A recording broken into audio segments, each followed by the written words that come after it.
Hi everyone, welcome back to another sure to be riveting episode of The Incredible Edible Up Next. The Incredible Edible Editable Up Next, a production of Outside Noise. My name is Carrie. I'm joined here, as per usual, by Kalen. By my beautiful and talented co-host, Kalen. Yeah, what's up? It's me, I don't know. I just thought I'd introduce myself this time. I thought I'd mix it up a little bit. Oh, okay, yeah. You are well within your means to advocate for yourself in that way. Thank you. And thank you for really using your voice, you know, and I muted my computer and it's pushing these notifications.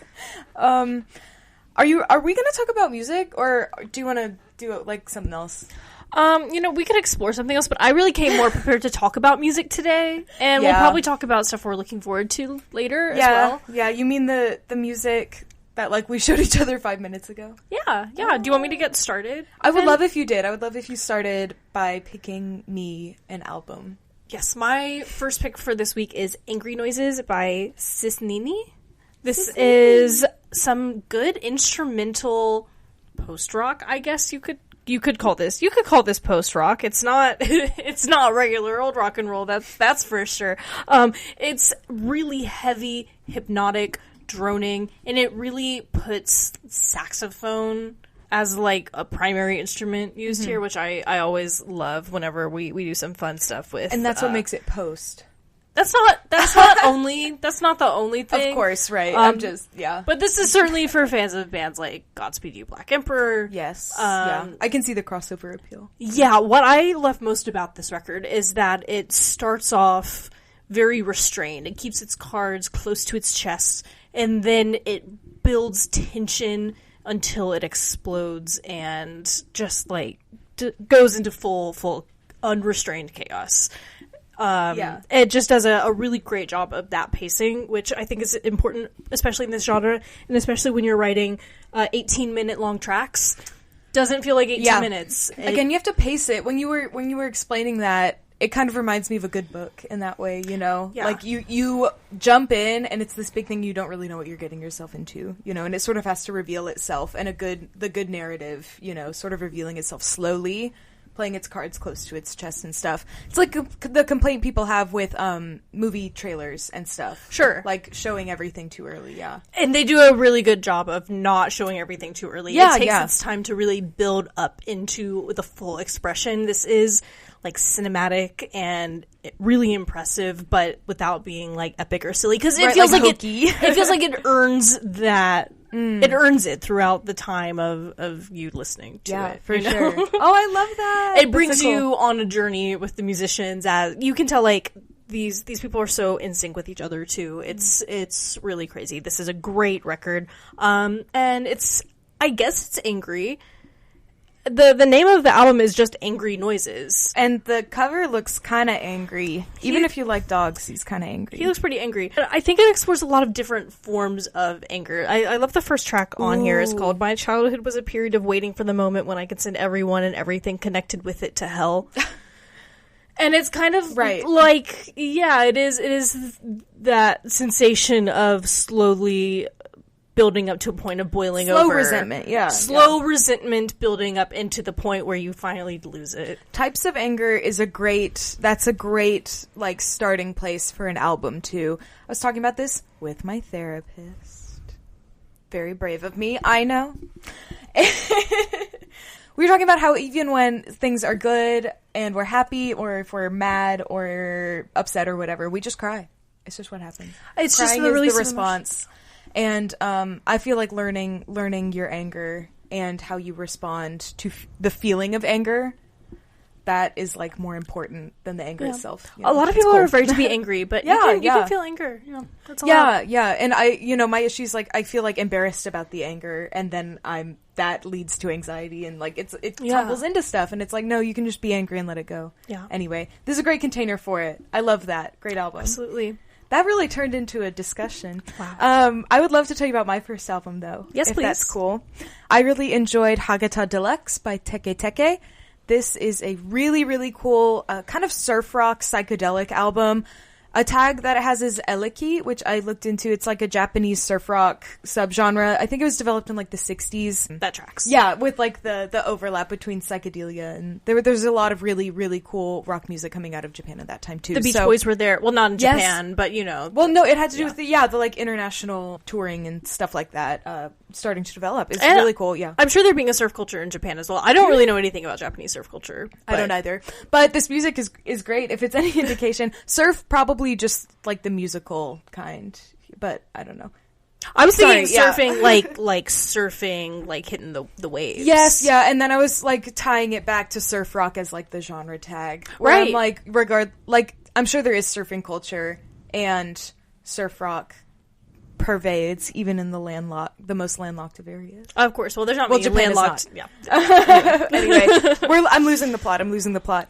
It's fabulous. It's psychedelic, but it's not totally that vintage sound. It doesn't 100% take after that 1960s psychedelic Japanese rock genre, if you're familiar with that. Bands like Harumi or whatever, that's my favorite. It also has like garage rock vibes too, so there's a little crunchiness and noisiness that sort of brings us into the modern age here. And its sense of pacing too, the fact that it sort of stretches out tempo and stuff. It's just a little more experimental than other stuff you might find, and it's so much fun. And there's also a bunch of remixes too. I haven't gotten into those. I don't know if those are still pretty chill or more high energy mixes or whatever, but more to dig your teeth into for sure. Yeah. Yes, this was so much fun. I do love the more experimental approach to surf rock. I've never listened to Japanese surf music, but I will be adding this to the queue. I'm so sad that summer is officially over. I wish they'd released this like 2 months ago. I know. But that's okay. I'll still be listening. Love. Well, I also feel the need to clarify the band is from Montreal. But it's a Japanese genre. Sorry. Interesting. That's where they're based out of. I feel like I didn't pitch that. I want to have us all geolocated correctly. I think that's a good note. Yeah, for context. Tell me about your next album. My next album is Forgetting is Violent by Patrick Shiroshi. If any of our listeners don't know who Patrick Shiroshi is, stop. Go listen to this album first, I guess. This is a fine starting place for his body of work. Why not? He's very prolific. Can you at least leave the YouTube video like finished in the background, even if you mute it? It helps us out. It helps us out. Anyway, yeah, go ahead. Or put this on and listen. Don't listen to us talk over this. Never mind. No, don't do that.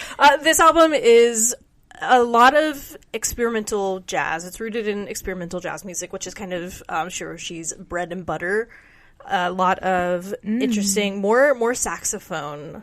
And then that combines with field recordings, some ambient electronic elements. I think he has a lot of other collaborators on this as well, so there's additional guitar work and percussion. And is this the one that started out as kind of that free jazz vibe and then sort of honed in as it went? Yes. Okay. Yeah. It's so cool. I love the way that it sort of throws you in the deep end. Yeah, it's very fast and loose, and then it explores a few different sounds throughout the course of the album. Of course, yeah. It's not just the free jazz, the ambient, like you were saying, and then some straight up like noise, very like metallic sounds and stuff. Yeah. Really cool. Yeah. There's actually 2 suites here. So the first half of this record meditates on the ideas of racism and colonialism, specifically centering his identity as a Japanese American person, and then like the entire history of racism towards Japanese Americans. Yeah, and like the internment fully. Everything. Like, it features a spoken word excerpt from Shiroshi's aunt, who is an anti-racist activist in this space, just talking about her first experiences, realizing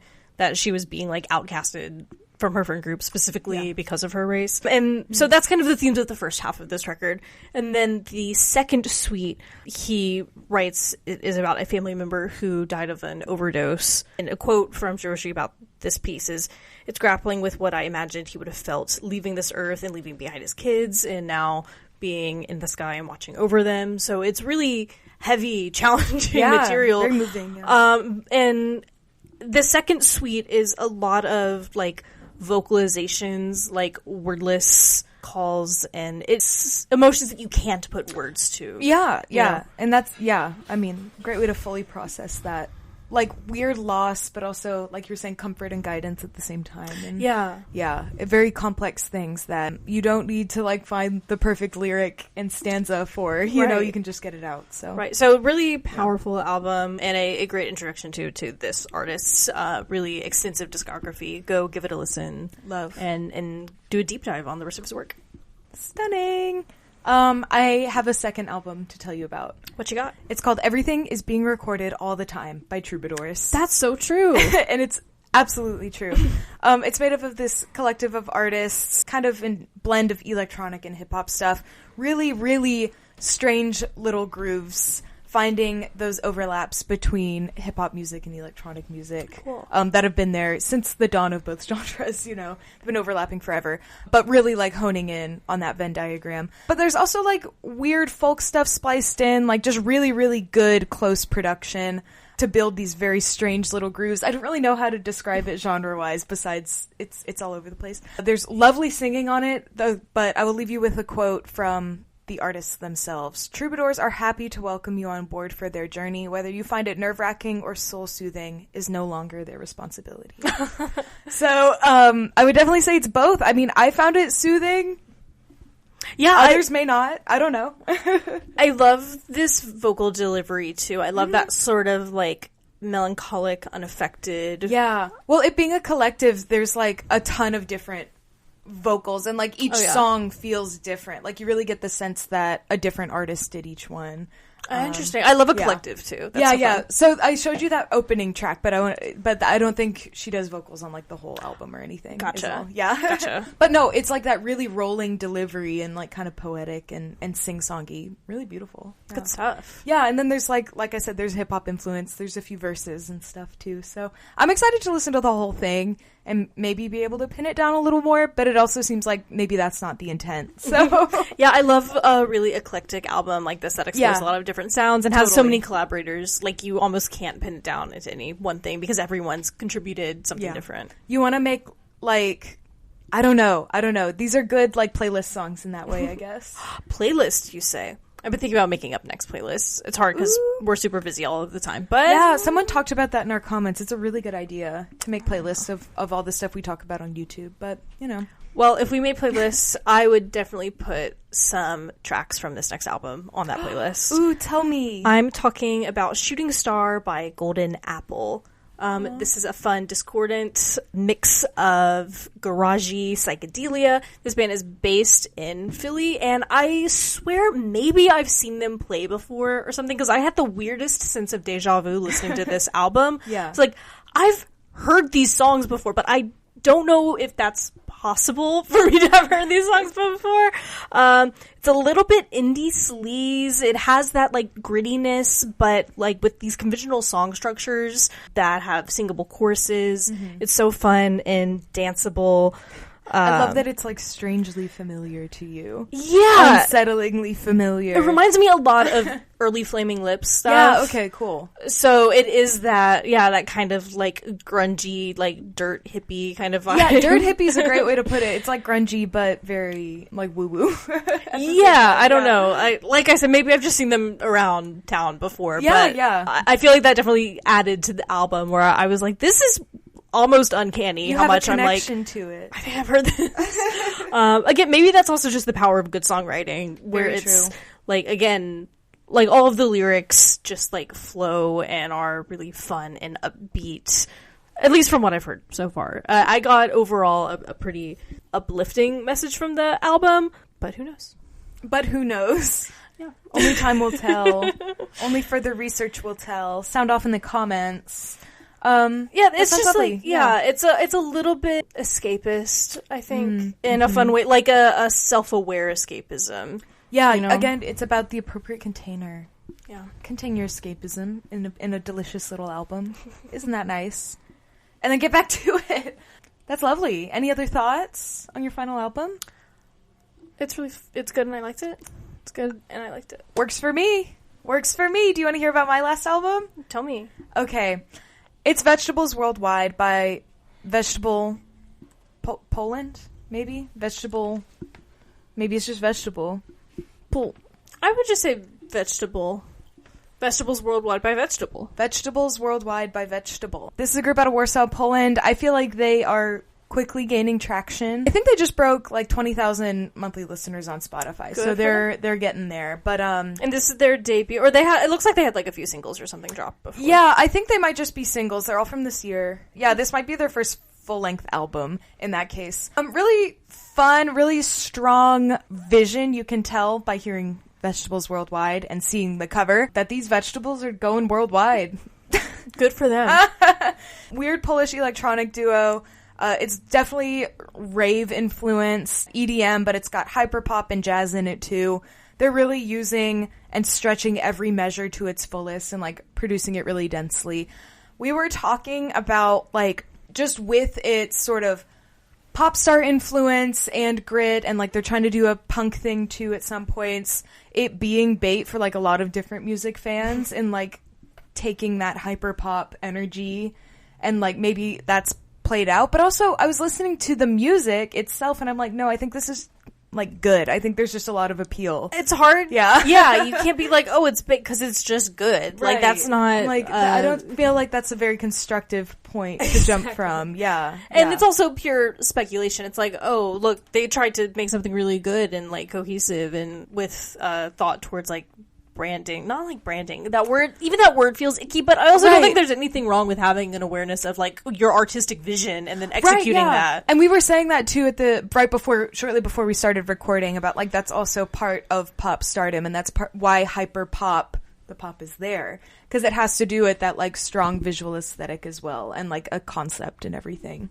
in the way that pop does. So anyway, it was very cool. All over the place. They're working in memes, they're working in sound effects, and it also is for like throwing ass. So yeah, but it's silly and upbeat. It doesn't take itself too seriously. Yeah. Like all that being said, I love that. I feel like that helps keeps it. Yeah, it keeps it grounded. Keeps it grounded, but fun. Yeah, and worldwide at the same time.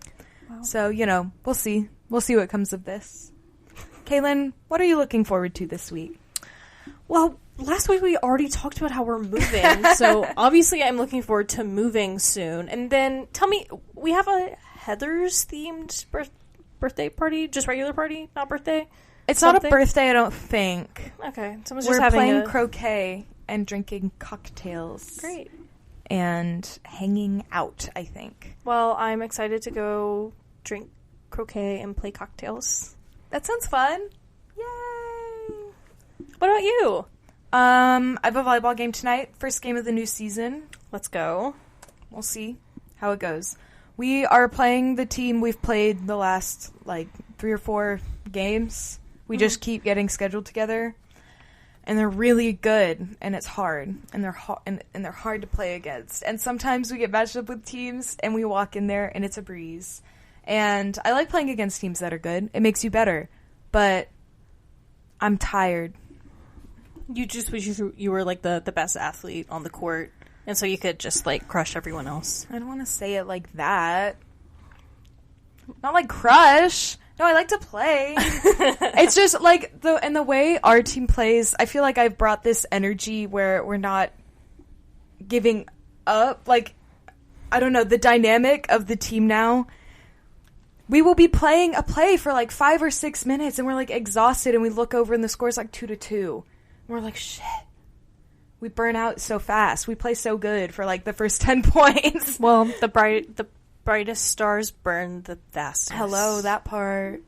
I'm excited for our new place. I wish I could say that I was excited for CBGB Festival, but they haven't gotten back to me, and so I don't know if we're going. But there's still time. CBGB Fest, if you're listening. If you're listening, we'd love to attend your festival and cover it and post about it on Instagram. Respond to my email. Please. I would like to see Iggy Pop before he dies. I want to see that little piece of beef jerky wiggle around. I want to see him wiggle around. I want to see him wiggle around. Ooh, wiggle around. Wow! And then all the other amazing bands on the lineup. Please CBGB. Please CBGB Festival. If you're out there. If you're listening. Okay, yeah, that's all. That's all. Have a great week, everyone. Good to see you. Bye. Bye.